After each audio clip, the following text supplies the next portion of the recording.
Hey guys, how's it going? Welcome back to another FIFA 21 video where today I'm going to be sharing with you my 4-4-2 variant custom tactics. Now this is a formation that I don't actually think we've covered. Now we do a lot of formations. I don't actually think we've covered this formation on the channel this year, but it's a formation that I actually quite like. Now I don't get to use it too often because I have my formations that I kind of love and I kind of always go back to, but this is a formation that I do play with every now and again, whether it be in draft or whatnot, and I always seem to have really good success with it. Now I think one of the reasons why this formation is very successful is the two DMs. I think a lot of the best formations in the game this year have two defensive midfielders. You know, for example, I love the 4-2-2, two defensive midfielders. It just something about these formations that have that, it really works. Now, personnel in a formation like this is really important. You want to have two actual DMs because we're going to be playing with those DMs as defensive midfielders. Like in my 4-2-2, my DMs don't play as DMs, so they can be different. But in this personnel, with this formation, you want your DMs to actually be defensive midfielders. So moving into the tactics. Now, the tactics for this formation is quite interesting. Now, defensive style, I'm going to stay on balance because I'm going to use those two DMs as DMs. I don't want them to go out. Now, the thing is with team of the season, you want to be a little bit more reserved in your tactics because a lot of people have super teams now. So it's going to be a lot harder to defend. You're probably going to, I know for me in champs this week, I was conceding a lot more goals, scoring a lot more goals, but I was definitely conceding a lot more goals.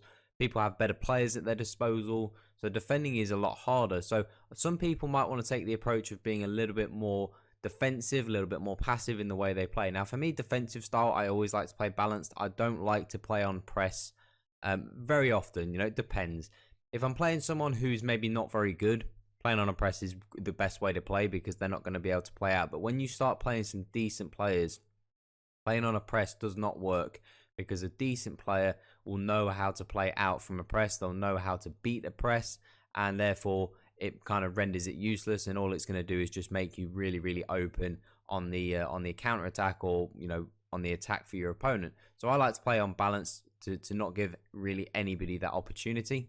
Defensive width, pretty much standard. I haven't ever really found a reason to have defensive width like super wide or super narrow. I just kind of like to keep it on standard. You go super narrow, everyone just whacks balls down the wings. You go really wide, it's really easy to play through you. So I typically like to just keep it down the middle. Depth, I like to play on around about 7 for this formation. I think it works quite well because it's already quite a defensive formation, maybe in the way it's set up. So you maybe do want to have a little bit higher depth just so you're a little bit higher at the pitch. If you start playing on sort of 4 or 5 maybe, with it already being quite a defensive formation, you're going to be really deep. So I do still want to play on around about 7, a little bit higher at the pitch with that solid formation. In terms of offensive style, now this was the one that there wasn't really a clear and obvious sort of winner here. You know, fast build-up didn't really work for this formation. I think because naturally it's quite a defensive formation, and the fact that I want my DMs to stay in position. You play on fast build-up, those DMs all of a sudden become unglued from the DM position, and they find themselves drifting forward a lot more. So the fast build-up doesn't work if you want to keep those DMs as DMs. Possession works pretty well for this formation, honestly, because it means that your team can stay in position. You know, you're not going to have DMs or fullbacks running out of position, but it's going to be a lot slower. If you're someone who wants to play with this formation, I think you want to play with possession. I think you want to play a more controlled game because you're choosing the 4-4-2, which is a more defensive formation. So you're not going to play a 4-4-2 defensive with fast build-up because it's just going to pull all your players out of position. So you have to play to the strengths. And I think possession works super well with this formation. If you don't like possession, then I would recommend just staying on balance. And your players will still make runs in behind. They'll still make runs forward. You play on possession, your players won't make too many runs in behind. But you have to play possession. You have to go, okay, my team's not going to be bombing in behind, so I'm going to have to play to the strengths of my team. I think possession works really well for this formation. In terms of offensive width, this kind of depends how wide you want your wingers. I think if you're playing possession, I think maybe you want to be a little bit wider, a little bit more narrow, sorry. So I'm going to play on around about 6. So I'm going to keep those left and right mids tucked a little bit more inside so that playing the possession game is going to be a little bit easier, because I don't necessarily want the wingers stuck out wide, because if my DM's got the ball and he's going to look out to the left and my left midfielder is 25 yards away, possessions, they're not really going to work. So I think you want to be a little bit narrow to make sure you get those wide players involved, and then the last 3 bits all on standard. In terms of instructions, goalkeeper, same as always, comes for crosses, and sweep keeper, that does not change regarding formation. In terms of the 2 centre-backs, of course, we're going to have them both on stay back while attacking. You don't really want them, obviously, you never move your centre-backs off stay back while attacking.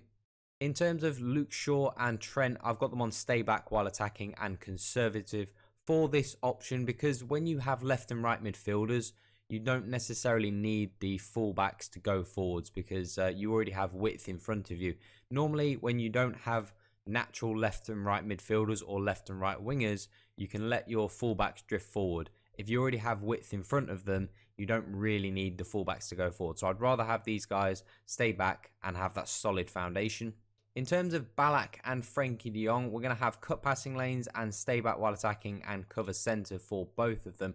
As we alluded to at the beginning, this is more of a defensive formation. So this is a formation that you want to be really solid in. If you're someone who's maybe conceding a lot of goals, you know, I was conceding a lot of goals this weekend league. So if you're someone who's conceding a lot of goals, maybe switching into something like this, just being a little bit more defensive, a little bit more solid, is going to maybe allow you to not concede so much. And then you can work forwards and you can think, right, how can I now make this formation a little bit more attacking while staying? Now, for me at the moment, I would use cut passing lanes and stay back while attacking.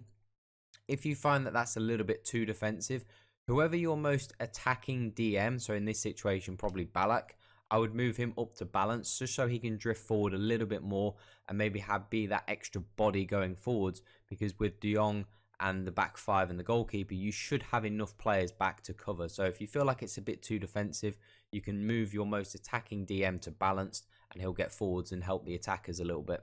In terms of Aguero and Cruyff, the left and right midfielders, now the instructions are exactly the same for Cruyff on the right hand side, but we're just going to show it here for Aguero. So we've got cut inside. Now this is really important if you're playing possession, because you're going to want more options to pass the ball. So you're going to want Aguero kind of drifting in, so it's going to be much easier for you to play that possession game. You want him on getting behind, because then it's going to mean that the left and right mids are going to drift in, so it's going to make possession easier, but then give and goes are going to be more prevalent, so using the getting behind tactic, so you're still going to have some players that are going to stretch the offense, and even though you're playing possession, you're still going to have players running in behind. It's going to be a lot easier to retain the ball, which plays to the strengths of this formation.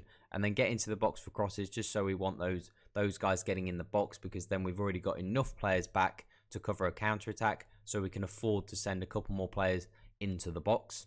And then Dalglish and Kane up front. Now, Kane is probably the most sort of number 10, of the 2 strikers. Dalglish is more the number 9. So we're going to have Kane on false 9, but we're still going to have him on stay central. So he's going to just sort of drift in, make it a little bit easier for those guys behind to link up. So he's going to be, you know, from, for example, de Jong strides forwards 5 yards. He's got Kane to pass to, because Kane is going to drop into a false 9 rather than Kane jumping in behind, and you're going to have no one to pass to. Plus, it plays to the strengths of the possession game that we're trying to build with this formation. So it's kind of more balls to feet rather than balls in behind, if that's the way you want to play. And then Dalglish is going to be the opposite. He's going to be stay central and getting behind. So Aguero, Dalglish and Cruyff are going to be running in behind, but they're going to be cutting inside. So the possession game is going to be there, but when they don't have the ball, they're going to be able to still have players running in behind. So it's going to allow you to still have runners in behind and utilize pace that you do have in your team, but it's going to allow you to play to the strengths of this formation, which is possession, which I think is the best way to play with this formation.